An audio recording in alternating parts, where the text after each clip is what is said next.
अस्सलाम वालेकुम वरहमतुल्लाहि वबरकातुहू।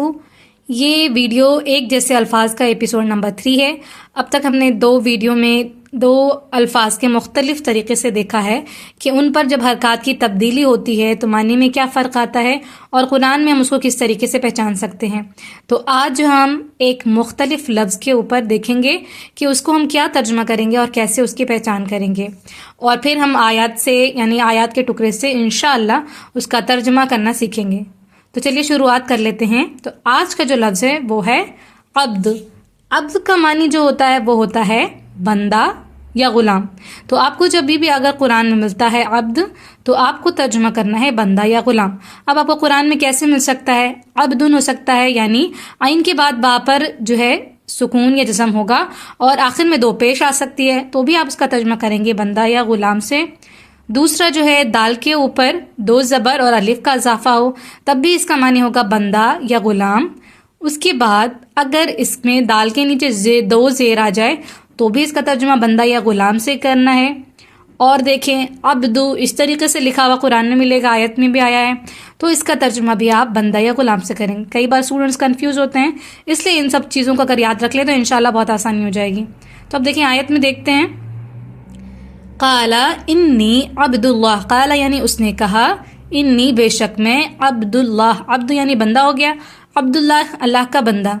अब काला के ऊपर मैंने एक वीडियो भी बनाई है कि किस तरीके से पहचान करनी है कि वहाँ पर क्या तर्जुमा होगा काला का आयत के हिसाब से, तो आप चाहें तो वो ज़रूर वीडियो देख सकते हैं। तो अब देखें इसका तर्जुमा हो गया, उसने कहा इन्नी बेशक मैं अल्लाह का बंदा हूँ। अभी जो हम लफ्ज़ सीख रहे थे अब्द, अब्दुन, अब्दन, इन सब का तर्जुमा बंदा से करना था, यानी एक वाहिद की बात हो रही थी। अभी जो ये लफ्ज़ है इबाद, इबाद का मानी बंदे होता है जो कि अब्द की जमा है। तो अगर आपको इबाद मिलता है कुरान में तो इसका तर्जुमा हमने सिंपली बंदे या गुलाम से करना है। तो देखिए इल्ला इबादल्लाहिल मुखलसीन, इल्ला का मानी सिवाय या मगर, इबादल्लाही अल्लाह के बंदे, इबाद का मानी बंदे हो गया, इबादल्लाही अल्लाह के बंदे, अल मुखलसीन यानी कि खालिस, तो मगर बंदे अल्लाह के जो खालिस हैं। अब देखें पहले भी हमने सीखा है कि वाह का तर्जुमा, जब भी आपको वाह मिले तो वाह का तर्जुमा हम और से करते हैं, और अगर फ़ा मिलता है तो फ़ा का तर्जुमा बस फिर या तो से करते हैं। ये कई बार जुड़ा हुआ मिलता है लफ्ज़ के साथ, तो इसलिए इसका मानी हमें पता हो तो हम आसानी से तर्जुमा कर सकते हैं। तो अब देख लें ये जो लफ्ज़ है इसमें है 3 हरफी लफ्ज़ और उस पर 3 ज़बर। अब तक हमने जो है ना सब पिछले वीडियोस में सबरा और सजदा का देखा था, तो उसका तर्जुमा हमने इसी पैटर्न पे करना है। जैसे आबदा उसने इबादत की, सजदा उसने सजदा किया, सबरा उसने सब्र किया, इस तरीके से ही तर्जुमा होगा। देख लें कुरान में आपको वाह के साथ मिल जाएगा वाह आबदा, 3 ज़बर रहेगी, उसके आगे वाह जुड़ा हो तो वाह आबदा और उसने इबादत की। वअबदत तागूत यानी कि और उसने इबादत की तागूत की। उसके बाद देखें अबदा के आगे अलिफ जुड़ जाए, यानी 3 ज़बर के आगे एक अलिफ जुड़ी हुई, तो यानी कि ये 2 लोगों की बात हो रही है। अभी जो अबदा था उसमें क्या था, एक वाहिद की बात हो रही थी कि उसने इबादत की, यानी एक वाहिद ने इबादत की। अब अगर अलिफ के साथ जुड़ के आए तो इसका मानी है उन दोनों ने इबादत की, यानी 2 लोगों ने। उसके बाद अगर आपको आबदू मिले यानी कि दाल पर पेश हो और वाव अलिफ का इजाफा हो, तो ये क्या बन गया, ये जमा बन गया। ठीक है, तो आबदा की जमा है आबदू, तो तर्जुमा हो जाएगा उन्होंने इबादत की। इसके बाद देखें इस तरीके से मिलता है कि अलिफ पे कोई हरकत नहीं रहती है, आइन पे जज़म होता है, बा पर पेश और दाल पर सुकून या जज़म। तो हम अलिफ को जो है ना कैसे पढ़ते हैं, तीसरी हरकत को देखते हैं। जैसे यहाँ पर बा पर पेश है, तो अगर पेश हो तीसरी हरकत पर तो उस पर पेश आएगी, तो अलिफ पर यहाँ पेश आ जाएगी, तो हो जाएगा उबुद। तो उबुद क्या है, ये एक हुक्मिया लफ्ज़ है और इसका तर्जुमा होगा इबादत कर, यानी कि हुक्म दिया जा रहा है कि इबादत कर। अब अगर वाअबुद हो, सिंपली जो वाह है वो आगे जुड़ जाए, उबुद सेम इसी तरीके से लिखा होगा और वाह आगे जुड़ी हुई होगी, तो वापस ज़बर रहेगा, तो तर्जुमा क्या हो जाए, वाह का तर्जुमा और उबुद इबादत कर, तो वाअबुद और इबादत कर। वाअबुद रब्बका हत्ता यअतियकल यकीन, वाअबुद यानी कि और इबादत कर, रब्बका तेरा रब, हत्ता यहाँ तक कि यअतियका यानी कि आ जाए तेरे पास, अल यकीन, यकीन यानी मौत की बात हो रही है। تو یہاں پر کیونکہ حضور صلی اللہ علیہ وسلم کی بات ہو رہی ہے تو یہاں پر ہے اور عبادت کیجیے اپنے رب کی یہاں تک کہ آ جائے آپ کے پاس یقین، یعنی کہ موت۔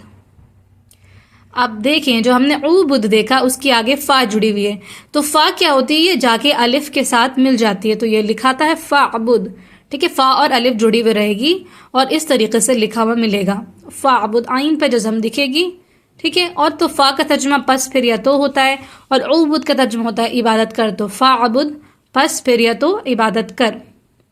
قرآن میں آ گیا ہے فاعبد اللہ مخلصا لہ الدین، تو فاعبد پس عبادت کر اللہ کی، مخلصاً یعنی خالص ہو کر، لہو اس کے لیے، الدین یعنی دین کو، پس عبادت کر اللہ کی خالص کرتے ہوئے اس کے لیے دین کو۔ سب سے پہلے جو ہم نے عبد دیکھا یہاں پر حکمیہ لفظ میں، اس کا ترجمہ تھا عبادت کر، ایک واحد کے لیے تھا۔ اب عبد کی جمع ہے عبدو، یعنی آخر میں پیش واو الف کا اضافہ ہو گیا ہے، تو ہم اس کا ترجمہ عبادت کر سے عبادت کرو کریں گے، تو یہ جمع لوگوں کے لیے ہو جائے گا۔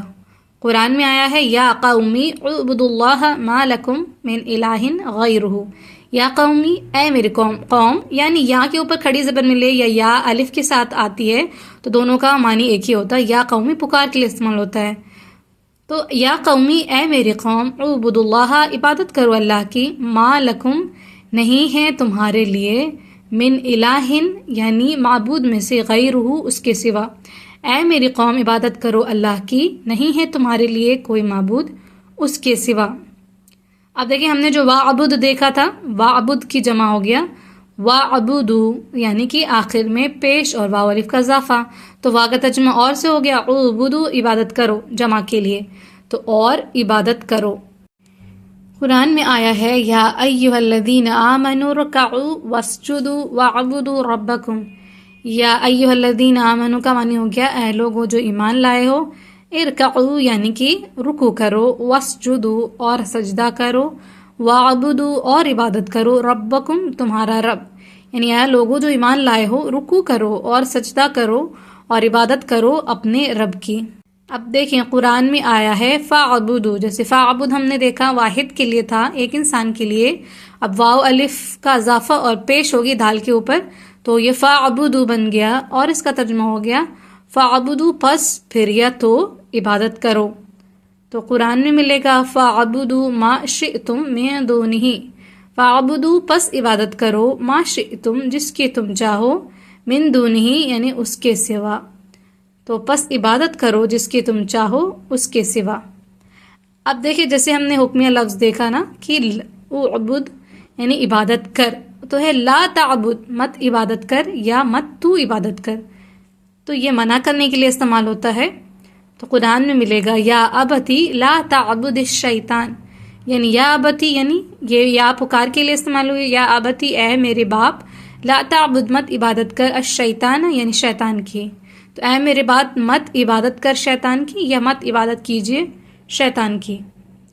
تو جیسے لا تعبد ایک واحد کو منع کرنے کے لیے تھا، اسی طرح یہ ہے جمع کے لیے لا تعبدو، تو آخر میں کیا ہوگا؟ پیش واو الف کا اضافہ، شروع میں لا جڑی ہوگی، اس کے بعد تا عین کے ساتھ جڑی ہوگی، تو لا تعبدو مت تم عبادت کرو یا مت عبادت کرو، اور قرآن میں ملے گا آپ کو ان لا تعبدوا الا اللہ، ان کا معنی کہ، لا تعبدوا مت تم عبادت کرو یا مت عبادت کرو، الا اللہ سوائے اللہ کے، مگر اللہ کی دونوں ہو سکتا ہے، تو اللہ تعبدوا الا اللہ کہ مت تم عبادت کرو سوائے اللہ کی۔ اس کا آپ اسکرین شاٹ لے کے رکھ سکتے ہیں۔ سب سے پہلے ہے عبد، اب اس کے اوپر دو پیش ہو، دو زبر ہو یا دو زیر ہو، سب کا معنی ہم کریں گے بندہ یا غلام سے، یہ واحد ہے۔ پھر اس کی جمع ہے عباد، اور عباد کے معنی ہو جائے گا بندے یا غلام۔ اس کے بعد ہے عبدہ، عبدہ کا معنی ہو گیا اس نے عبادت کی، یہ واحد کے لیے۔ پھر اس سے بن گیا عبدو، انہوں نے عبادت کی، یہ جمع ہو گیا۔ اس کے بعد ہے وعبدہ، اور اس نے عبادت کی۔ اب عبدہ دال کے آگے الف بھی جڑ جائے تو یہ دو لوگوں کے لیے ہو گیا، ان دونوں نے عبادت کی۔ اس کے بعد ہے عبد، حکمیہ لفظ ہو گیا عبادت کر، اس کی جمع ہو گئی عبدو عبادت کرو۔ اس کے بعد ہے وعبد یعنی اور عبادت کر، وعبدو جمع کے لیے اور عبادت کرو۔ فعبد پس پھر یا تو عبادت کر، فَعْبُدُوا پس عبادت کرو، لا تعبد منع کرنے کے لیے مت عبادت کر، اس کی جمع ہو گئی لا تعبدوا مت عبادت کرو۔ اگر ویڈیو پسند آئی ہے تو لائک ضرور کریں، شیئر کریں اور قرآن کی ورڈ سیکھتے رہنے کے لیے سبسکرائب ضرور کریں۔ جزاک اللہ خیر۔